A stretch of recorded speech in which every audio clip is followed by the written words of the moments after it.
Welcome back to the bubble, ladies and gentlemen, and Cossacks 3. Today we will be doing a replay commentary on a quick match that I just played recently. And quick match, of course, means that it is 2 versus 2, 15 minutes peacetime, no capturing peasants, and artillery, and market, and mercenaries, etc. All of that juicy stuff is allowed. And also, of course, capturing everything except peasants, like I just said. And 5k starting resources, etc, etc. I am going to start right away with going through what players we have in this one. This is interesting, of course, because when you're playing a quick match, you don't see the players' names. You get like a badger or a squirrel or a giraffe or something like that in your name instead. So this is the first time I see who I was actually facing. And we're gonna start with our opponents. In the bottom left corner in red, we have Smitnik, playing as Prussia, and his or her teammate Pavel 9999999, blue top left, playing as Venice. Not my teammate. We're actually going to me now. Top right corner in bright blue, let's call it that, playing as Prussia. So 2 Prussia so far. And my teammate in the bottom right, Varagdrevny. Man, I'm slaughtering these names. I'm so sorry about that. Playing as Venice, purple in the bottom right. Let's get straight into it. And as usual, we can start with my point of view to see how I'm doing. It's not really going to be anything different than what I usually do. It's just a town hall, mill, trying to go up to the marketplace as fast as possible so I can start trading for my stuff. So instead, we're actually going to go to see how my teammate is building. Starting off with the town hall, of course, and a mill. And the thing with Venice is that they build their town hall so redonkulously quick. So it's very easy to just get your timings a bit off, you know. But he managed to get that built at least. He has a storehouse. Now he's going with the market, blacksmith as well. I think we are going to be pretty similar in timing for the market. And now just look at how quickly the second town hall is built. They build them so gosh darn fast. They're gonna have that one built before even the market is up, aren't you? Looks like that's the case. Yeah, it's gonna be interesting to see what build he's going for. Let's jump over to our opponents, who don't seem to be doing very well point-wise. Smitnik has gotten the town hall up and a storehouse. This is the thing when you play quick matches. You don't really know the skill level of the people you're gonna face. But I mean, even rookies are very welcome to play, of course. I'm always happy that new people start playing this game and keeping it alive, so to speak. And the positioning of the storehouse might not have been the best. And also starting to build on coal and iron and whatnot. Yeah, might not be the best, but I think he's just trying to stay alive. Basically, the storehouse should have been put in the wood, in the little forest. But first of all, you need to get a marketplace up and running as well, of course. Second town hall. Eventually, I think we're gonna see a marketplace here. If we go over to his teammate Pavel as Venice, working on the third town hall, and seeing as they build so quickly, you don't need that many peasants to work on it. He also put down a storehouse. Maybe not the best positioning there, but he's working on the second barrack now to start massing up some troops. And it looks like he's going for the Musketeers. Yes. And from both. Has he gotten the first? Yes, he's gotten the first food cutting upgrade. He's gotten the field capacity upgrade as well from the blacksmith. Great stuff, great stuff.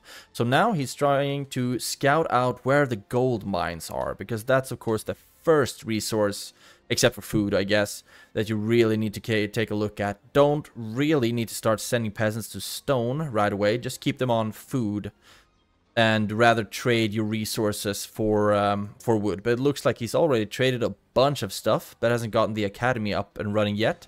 So it might be that he made some errors in trading like I did in a previous episode. Now let's run over and see how I'm doing. I'm actually in the lead pretty clearly point-wise. I've gotten the academy up and running, trying to build a tightly packed base. Now I'm going for the wood cutting efficiency upgrade. That's usually the first academy upgrade I'm going for. And as soon as I'm researching that, I take all of the peasants I have from food and just set them to start harvesting stone or wood so I can start getting my stables up and running, because that's usually what I want to do. I have also built on 3 out of my 4 gold mines, got the first iron mine as well, so I can sustain the musketeer production. And when all the gold mines are up, the next level or the next step there is going to be to get at least, yeah, the first harvesting upgrade from the academy. Already got the one from the mill, so I can start upgrading the gold mines, because level 2 is of course 1,000 food, 1250 in gold. So that's the next step for my economic growth, so to speak, because now it's just harvest a bunch of wood, get some stables, and eventually get the first stone excavation efficiency upgrade, so I can get some stone as well. But apart from that, it's just smooth sailing, business as usual on my end.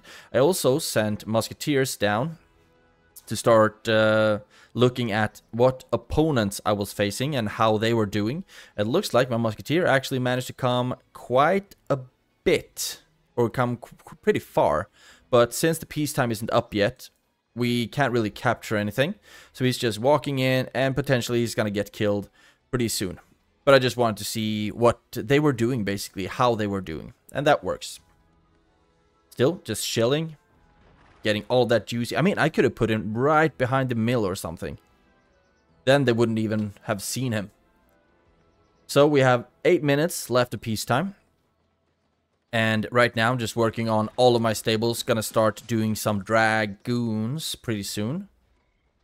If we go down to my teammate, also keeping a pretty tightly packed base. Only 1 barrack yet. Only 1 barrack, but he has gotten the academy up and running, got the wood cutting upgrade, and also the field capacity upgrade, so you don't need to re-sow the fields as often. Always a good upgrade to have. The storehouse could have been put just below here, or maybe even smack dab in the middle of this little forest here. But keep in mind, of course, that civilian buildings, mines and whatnot can be captured here. So you don't really... you need to be aware of that. So you at least put some guards on it, or just don't spread out your civilization too much and make your buildings vulnerable for capture. If we go over to my map, we can't really see that yet, but later I want to show you I had a pretty advantageous map spawn actually when it comes to how to defend the base. If we look at the points, our team is clearly leading right now. Smick seems to be dragging behind a bit. Hasn't gotten the blacksmith yet. Nope. Going on the 3rd town hall though, so the trade or the marketplace would really have helped him out a lot. Then he wouldn't have to put a lot of peasants onto stone, for example, this early in the game. Going for a 2nd mill, that's an interesting strategy. He has gotten the first food harvesting upgrade at least, so he's gotten that. Also, a bit slow on the mines, has 1 of each right now. I'm guessing that this is the least experienced player out of these 2 of our opponents. Pavel is going for the stone walls, and I always find that to be an interesting strategy because they take so long to build. So you really need to start early. Look at this. I think it's like 200 per hammer strike or something like that. So it takes so long to build. But quick matches, of course, we do have artillery allowed. So in that sense, a stone wall makes you a bit safer compared to a regular palisade. And of course, stone walls can only be brought down by archers or grenadiers or artillery. So if he's managing to get this one built in time, he will be a lot safer. But if it wasn't for this little gap, I wonder if he's gonna be able to plug that one in time. Because if you press Q, you can see if this white area here, if that is completely unbroken, that means that you are completely sealed in. But if it's broken, it means that units will be able to walk through there. Here is unbroken until there. If we go to the top, you also see that it's broken here. So he hasn't built in completely to the top of the base. Always important to keep in mind, but he is actually getting the walls up a lot quicker than I anticipated. But we have 3 minutes left of peacetime, so he doesn't really have too much time to have it finished. So he needs to start sending a bunch of peasants to keep producing or keep building this wall. Let's see. I'm actually doing fine. It looks like I was... I mean, yeah, now we can actually see what my base looks like. Now, in the back here, nothing really important to talk about here. We have some mountains that I can connect the palisades to, so I don't need to build all the way. But we also have this beautiful little hill here that I could put troops on to give them advanced or better range of their muskets. But if we go up here, this is a very delicate position to have a mountain or a hill on, because if I were to build my palisades in front, I would be building on my enemy territory. They would be able to destroy it right away, etc. So it's pretty difficult. But instead I built the palisade into it, so to speak, and then I'll try to take this hill some other way. Basically, I'm also moving up all of my military so we can be as close as possible when the battle starts. So I'm going to try to go for early aggression in this one. I have actually managed to splurge and get the harness for the horses, so I get faster cavalry of my dragoons. 1 minute left, so now I'm starting to upgrade all of my troops, so I don't spend that money until the very last second, basically. I've also started getting some artillery depots, because I would like to try to get some artillery out and running here. And this is one of the few games where I actually started building houses a bit earlier than I usually do. I usually get pop capped at 600 every gosh darn game, but not this one. Not this one, because when I don't comment or talk while playing, it's a bit easier to concentrate on what I'm actually doing.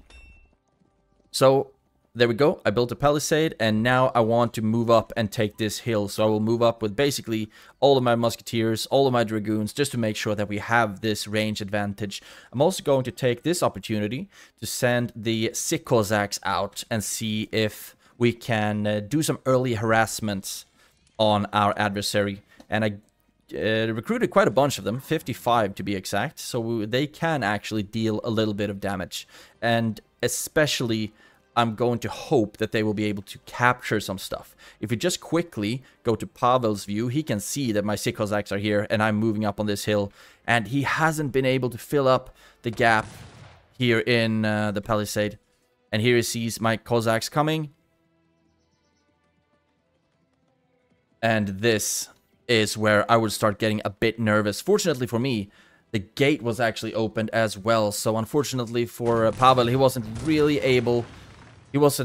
prepared for this quick assault of sick Cossacks. I'm capturing mines, destroying them as soon as I'm capturing them, because the most important thing is to destroy the opponent's economy in this early stage, running around, capturing mines, and trying to destroy them as fast as possible. This raid was very, very successful for me, and it was only possible because of this opening in the wall and the open gate. So very unfortunate for Pavel. It seems like he's still in there. He moves up with his musketeers, and now what I did is basically select all of my military, and I just use the opening in the base to move in with all of my troops. I did actually get some cannons somewhere. Yeah, maybe they are way behind, yeah. Way behind the front lines. But I did get cannons just in case we need to start blasting down the wall.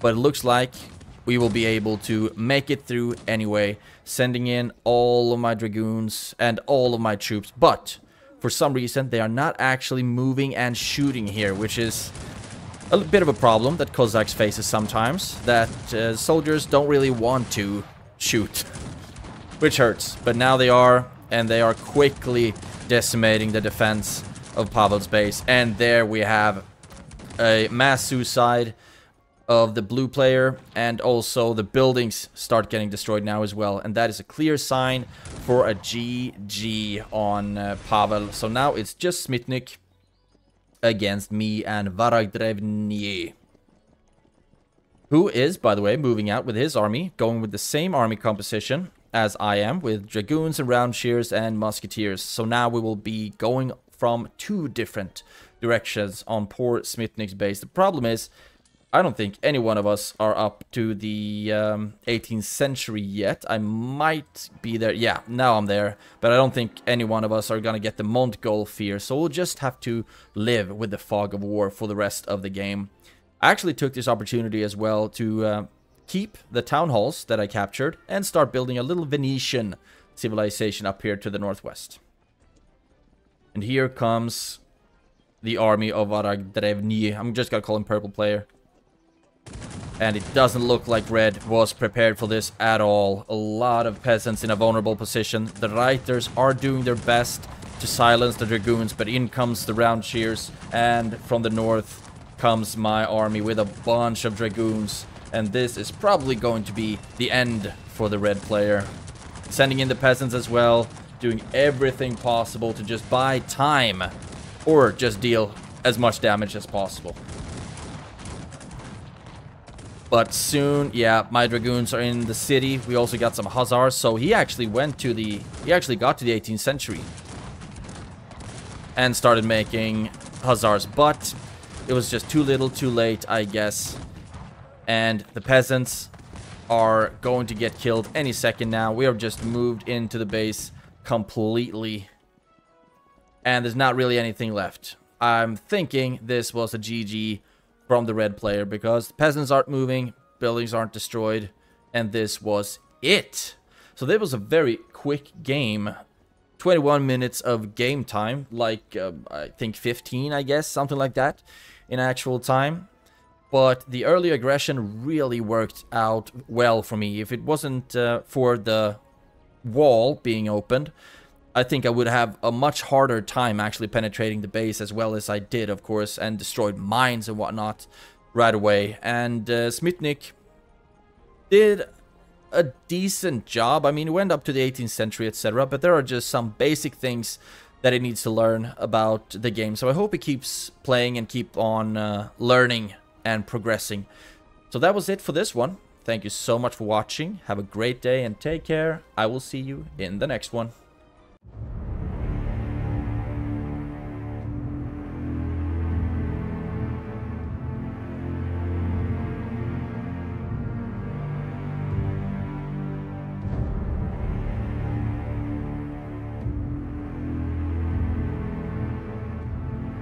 The Weird Bubble.